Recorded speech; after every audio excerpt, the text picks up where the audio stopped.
Let's welcome back to the program our good friend Bob Vanderplaats. Good to see you, brother. How are you? Doing really good. Kind of encouraged by our Iowa Hawkeyes right now. That was a fun game at Wisconsin. Yeah, it was Todd. Wow. And when Todd. I mean, I didn't watch a minute of it. Then they busted out like the Don Davey era Wisconsin uniforms too, almost as if they were like saying, we're going to a throwback all the way. I think it's like the worst home loss they've had in like 1929. Yeah, 100 years. Yeah. Where they did not score a point anyhow. Yeah. It's happening all over. I mean, how many big-time college football coaches just yesterday alone got fired? I mean, I'm right. College football is dying right before us. It's not just Wisconsin football. It's dying. And I think things that we didn't talk about in the past either, like player quit factor. Guys are like, well, we're 5 games into the year. The team sucks. I've already played 3 games. I'm redshirting because I'm saving for a year of eligibility so I can go somewhere else and get paid next year. You bet. I think things, the thing is, it's off the rails, deal man. Somewhere. Yeah, no doubt. All right, real quick before we get to the main topic we were going to talk to you about, we spent a good deal of time after our opening talking about the extraordinary events today in Jerusalem, and now the president is in Cairo. So he's gone to both ends of the negotiating spectrum here, and how President Trump used his experience in his first term of negotiating a lot of lucrative deals in the Arab world to come to the conclusion that the think tanks were wrong. There's actually plenty of people in the Arab world that if you gave them the political rope, would absolutely detach themselves from the fake Palestinian question that every Republican and Democrat administration for 40 years believed they had to navigate and negotiate, and they would detach themselves from it and make peace deals. We saw that happen his first term. He's doubled that gamble now that the Arab world hates Iran every bit as much as we do, and in this case for a lot of the exact same reasons. Oh, sure. And he turned out to be right about that. Hamas being tied to Iran, I think, had a lot to do with why for the last 2 years, as Israel just decimated Gaza and Hamas, you did not hear the Jordanians, the Egyptians, the Saudis say, this has to stop or we're going to have to get in. Everybody just stayed back. In fact, it almost felt like we were debating this more on the American right than it was being debated over there in many respects. We were debating each other more on this than they were debating it over there, right? But there were clearly lines. I mean, the president saying to the Israelis, you cannot settle the West Bank, okay?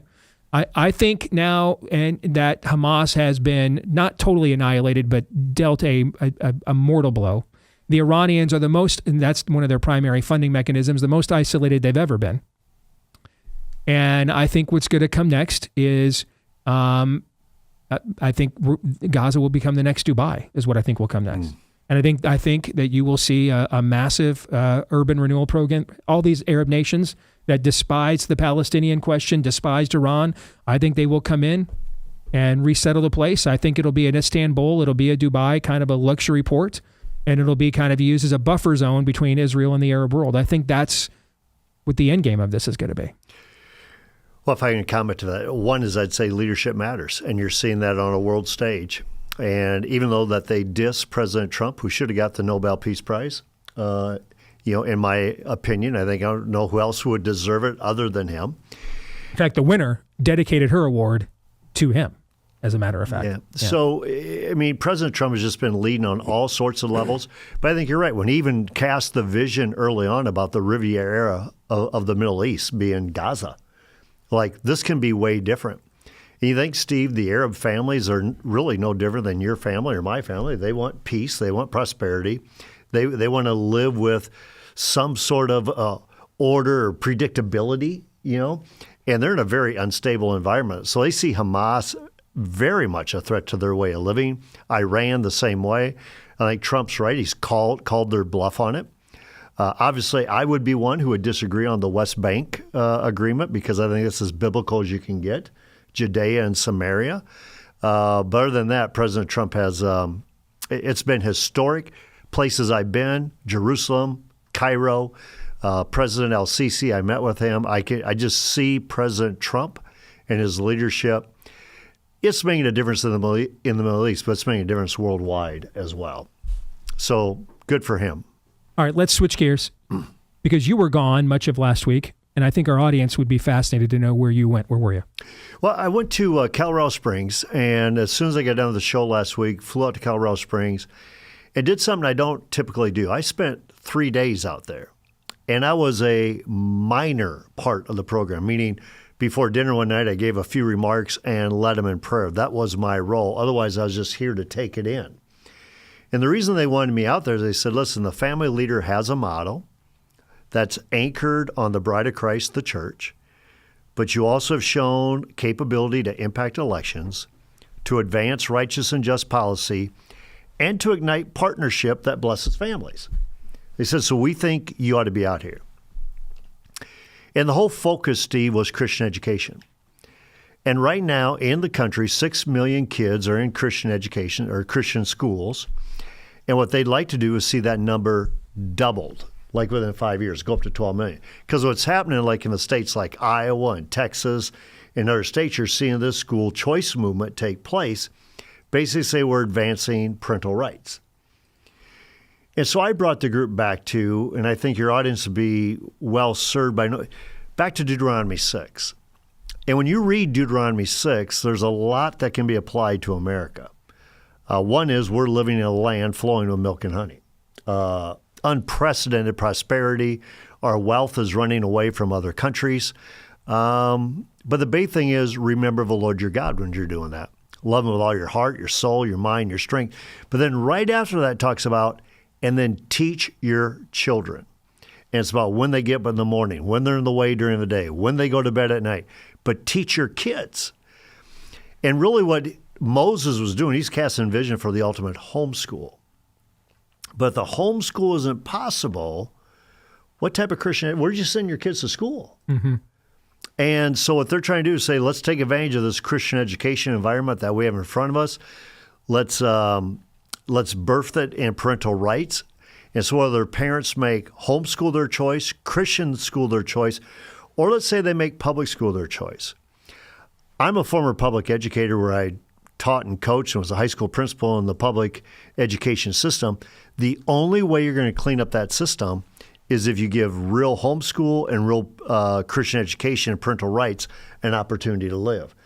But get all the garbage out of the public schools. Don't abandon the public schools, but get the garbage out of the public schools. The big thing, give kids high-quality options. And I found it fascinating because of the circumstance in which we live.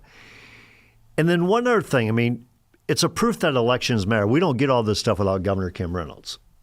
Matter of fact, you don't get all this stuff without Donald Trump. Because Trump and his Department of Education in the One Big Beautiful Bill, which not a lot of people know about, but beginning next year, 2026, Bob and Darla is a married couple, $1,700 a person, $3,400 a couple. We can give to a scholarship granting organization, SGO, our $3,400, or it's going to go to the federal government. But we give it to an SGO, it's a dollar for dollar tax break from the federal government. Millions upon millions of dollars are going to flood into the system. And what it's going to do is going to give inner city schools, like you guys are familiar with Joshua Christian Academy here in Des Moines, an opportunity for parents to get out of a failed public school environment and into quality Christian education. I think it's a praise God moment and cheering on the parental rights to take full advantage of this as they move forward.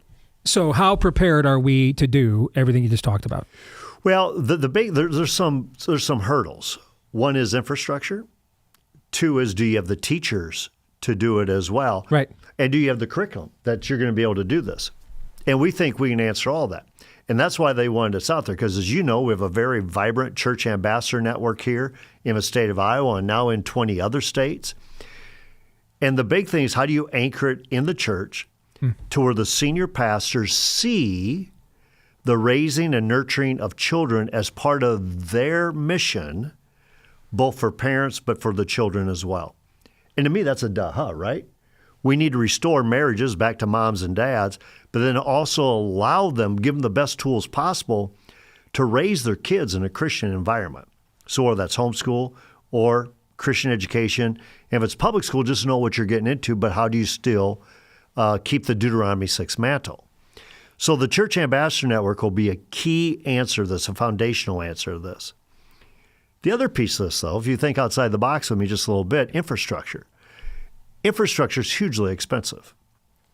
And there's some schools, like in our area, Des Moines Christian, has got a huge new campus plan. It's going to be millions upon millions of dollars to implement that. They also have a waiting list. But what we know in the Church Ambassador Network, there's a lot of churches who have infrastructure that they're not using. Buildings that are just sitting open, you mean, from 5 days a week. They've got classrooms already. Yep. So there's a way to get those. How many times have I yelled on this show about the evangelical mausoleum in the suburbs that at 1 o'clock on a Tuesday, it's just sitting there, 50,000 square feet. Nobody's using it. Somebody's just mowing the weeds. Yeah, the parking lots are empty. Yep. The school buildings are empty. What a better way than for a church to embrace Christian education within its walls of saying, let's give our kids an opportunity to attend right here. They're used to going here anyhow. They could do homeschool co-ops. They could even just literally start a school right there in that building. And what you do, it's an opportunity for the church to grow their church. Because also neighborhood kids go, you know what? Our families, I'd like to get. I mean, if Vacation Bible School for 1 week a year, yes, is worth the outlay investment for a church in attracting the children of the community, then I don't know.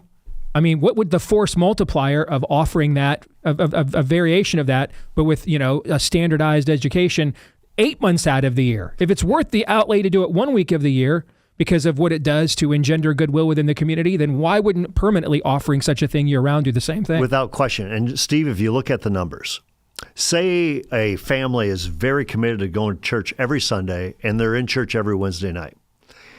Typically, the Sunday messages aren't geared to the children anyhow, but let's say they are. That's an hour. Wednesday night is another hour, hour and a half. So you give them 2 to 3 hours a week. If you have them in a Christian education system, take 6 hours a day times 5, and it's 30 hours a week on top of what they get at church and on Wednesday night. It is a force multiplier like crazy in really nurturing our children. So if you really believe that we're in an environment today, and we talk about it all the time on this show and other places, this is spiritual warfare. What happened to Charlie was spiritual warfare. Well, if it's spiritual warfare, why would you gird your children for the battle by the full teaching of the gospel and God's word and how they view everything through that lens? So to me, as a guy that went through Christian school from kindergarten all the way through college, but then went into the public school system intentionally to be a teacher, coach, and high school principal to try to bring light into a dark place, but now to reform public school, give parents an option with Christian school or homeschool. This is a thing of beauty. If I'm a parent right now or a grandparent, do not miss this opportunity. It's probably one of the biggest evangelism things I can think of that's right in our backyard. Todd and Aaron, you guys have any thoughts? Yeah, a couple things to make this happen that are non-negotiable, and they're going to happen sooner or later. But this is basically a declaration of war against the teachers' unions, and rightly so. You have to shatter their hold on credentialing teachers. Yep. You should be able to hire whoever you want to as educators. Secondly, great point. Way too many Christian schools, ultimately the ones of means, they end up being default high-end prep schools. That needs to stop. They need to be Christian schools first, and that means we need to have the trades in there somehow as well, which is a more expensive enterprise, but you just can't say it costs too much. We're going to let that whole segment of society be under the sway of the public schools. So this is a really important ask, but those have to be covered. Let me answer both of them. One is on the teachers' unions and the accrediting and all that stuff.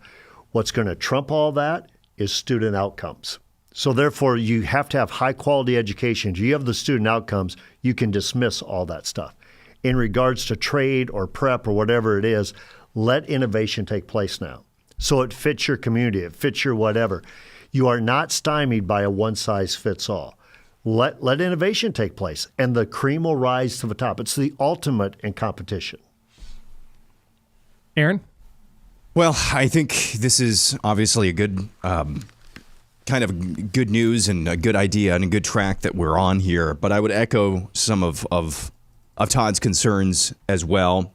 I do think I prefer these conversations and fears about, hey, you don't want to let your Christian institution, you don't want to let your Christian school turn into ...